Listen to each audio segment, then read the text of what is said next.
नमस्कार दोस्तों, मैं हूं अंकित और मैं आपको बताऊंगा कि कौन कौन से मोस्ट इम्पोर्टेंट चैप्टर हैं हिस्ट्री के जहां से लगातार बीपीएससी क्वेश्चन पूछ रही है। तो आगे का जो वीडियो है वो आप ध्यान से देखना और इससे रिलेटेड इसका जो मैंने पहला पार्ट है वो वीडियो मैंने बना रखा है, आप उस वीडियो को जाकर देख सकते हो। दोस्तों, इस सीरीज़ का ये दूसरा वीडियो है, मैंने पहला वीडियो यहाँ पर बना रखा है। तो दोस्तों मैंने ये करा रखा है, आप ये वीडियो जाकर देख सकते हो। मराठा साम्राज्य से जब भी बीपीएससी ने क्वेश्चन पूछा है तो ज़्यादातर क्वेश्चन पूछा है अष्टप्रधान से, है ना। जो अष्टप्रधान प्रणाली थी उससे क्वेश्चन पूछा है। मैं आपको दिखाता हूँ। मराठा साम्राज्य है दोस्तों, ये यहाँ पर दोस्तों देखो अष्टप्रधान प्रणाली से यहाँ पर बीपीएससी ने यहाँ पर क्वेश्चन पूछा है। 31वीं बीपीएससी एग्जाम का ये क्वेश्चन है दोस्तों। तो दोस्तों अगला क्वेश्चन देखते हैं। अष्टप्रधान पर आप देख सकते हो, ये अष्टप्रधान पर 69वीं बीपीएससी में आया था।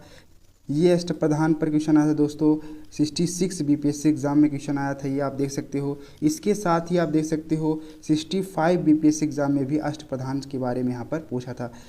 दोस्तों आप खुद ही देख सकते हो किस तरीके से मराठा साम्राज्य से बीपीएससी किसी एक ही चीज़ पर बार बार क्वेश्चन पूछ रही है। आप देखो अष्टप्रधान 71वीं बीपीएससी, अष्टप्रधान 69वीं बीपीएससी, इसके बाद देख सकते हो अष्टप्रधान 66 बीपीएससी, इसके बाद आप देख सकते हो अष्टप्रधान 65 बीपीएससी। मतलब अष्टप्रधान से दोस्तों लगातार क्वेश्चन बीपीएससी पूछ रही है। इसके साथ ही बीपीएससी ने कुछ अलग से क्वेश्चन पूछे हैं। तो अगर आप मराठा साम्राज्य अच्छे से तैयार करके जाते हो, उसमें भी अष्टप्रधान अच्छे से तैयार करके जाते हो दोस्तों, तो जो क्वेश्चन आएगा वो क्वेश्चन आप अच्छे से कर पाओगे।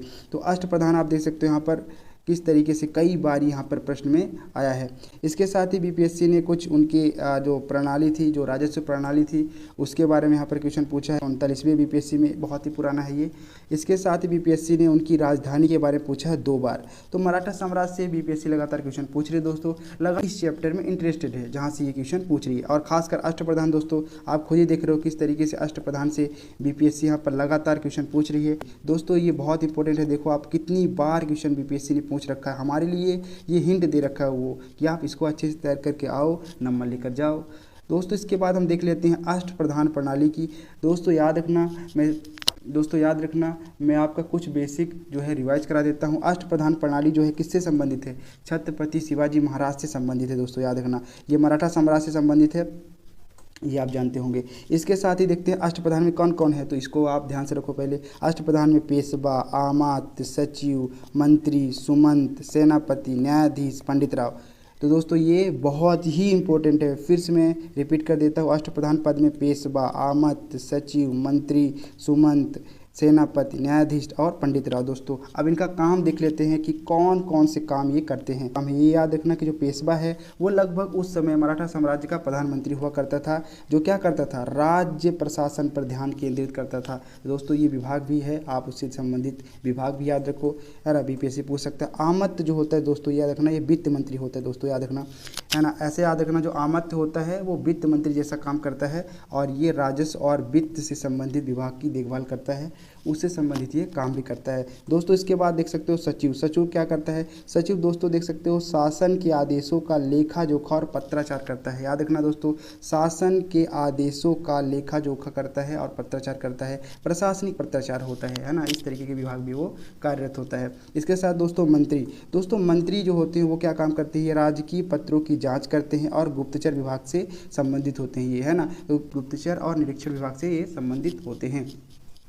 इसके साथ आप देख सकते हो सुमंत। सुमंत क्या होता है दोस्तों? विदेश मंत्री होता है, कूटनीति और संधि वार्ता संबंधी ये काम करता है और ये विदेश विभाग से संबंधित होता है दोस्तों, याद रख सकते हो। दोस्तों सेनापति जो होता है वो सेना का प्रमुख होता है और युद्ध का संचालन करता है, सैन्य विभाग से वो संबंधित होता है, ये आप ध्यान रख सकते हो। इसके साथ न्यायाधीश। दोस्तों न्यायाधीश क्या करते हैं दोस्तों? न्यायिक कार्य करते हैं, न्याय व्यवस्था की देखरेख करते हैं, वो न्याय विभाग से संबंधित होते हैं। इसके साथ जो लास्ट है वो है पंडित राव। दोस्तों याद रखना, पंडित राव जो है क्या करते हैं? धार्मिक कार्य, दान पुण्य और धार्मिक मामलों की देखरेख करते हैं, यानी धार्मिक विभाग से संबंधित है ये। तो दोस्तों याद रखना, पंडित राव क्या करते हैं? धार्मिक कार्यों से संबंधित होते हैं, दान पुण्य और धार्मिक मामलों की देखभाल करते हैं और इनके पास जो विभाग है वो धार्मिक विभाग है। दोस्तों याद रखना, अष्टप्रधान से बीपीएससी लगातार क्वेश्चन पूछ रही है, इससे क्वेश्चन पूछ सकती है, ये आप मिस करके नहीं जाना दोस्तों। बहुत ही इंपॉर्टेंट चैप्टर है ये। क्वेश्चन अगर आएगा मराठा साम्राज्य से तो दोस्तों इसी से आएगा, याद रखना, अगर मराठा साम्राज्य से क्वेश्चन आता है तो यही है जहाँ से क्वेश्चन बन सकता है, ज़्यादा चांसेज है। इसके साथ आप कुछ बेसिक इनके बारे में पढ़ के जाओ, मराठा साम्राज्य के बारे में, जहाँ पर आप बड़े ही आसानी से ऐसे प्रश्न को कर सकते हो दोस्तों। तो दोस्तों इसके आगे देख लेते हैं। दोस्तों मैंने आपको बताया कि हिस्ट्री सीरीज का मैंने पहला वीडियो बना रखा है और ये वीडियो आप जाकर देख सकते हो। इसके साथ ही जो हमने केन बेतवा लिंक परियोजना, जिस तरीके से हम देख रहे हैं कि बीपीएससी जो है वो पट्टी सीमा परियोजना के बारे में पूछा था, तो वो केन बेतवा लिंक परियोजना के बारे में यहाँ पर पूछ सकता है, इसलिए हमने इसको करा रखा है। साथ ही दोस्तों आप देख सकते हो करंट मैपिंग से भी हमने जिस तरीके से अरावली चर्चा में थी दोस्तों, इसको मैंने करा रखा है मैपिंग के थ्रू, ताकि आप बीपीएससी एग्जाम में गलती ना करो, क्योंकि बीपीएससी भी मैपिंग से क्वेश्चन पूछती है। जहाँ पर आप ये देख सकते हो 2 क्वेश्चन मैंने लगा भी रखे हैं और भी मैंने इसमें बहुत सारे क्वेश्चन आपको दिखाए भी हैं, जहाँ पर मैंने बताया है कि किस तरीके से बीपीएससी मैपिंग से लगातार क्वेश्चन पूछ। इसलिए जो करंट में मैपिंग चल रही होगी उसकी मैपिंग हमें करके रखना चाहिए और साथ ही जो हमारी बेसिक मैपिंग है उसको भी हमें करके रखना चाहिए दोस्तों। यहाँ पर मैंने आपको बताया है अरावली पर्वत के बारे में सारी चीज़ें डिस्कस कराई है। इसके साथ दोस्तों अगर आप हमसे जुड़ना चाहते हो तो आप टेलीग्राम में ये आईडी सर्च कर सकते हो और ये QR कोड स्कैन करके आप हमसे जुड़ सकते हो। साथ ही हमारे चैनल को सब्सक्राइब कर सकते हो दोस्तों। इस वीडियो को लाइक कर सकते हो और कमेंट में बता सकते हो कि आपको क्या और चाहिए हमसे।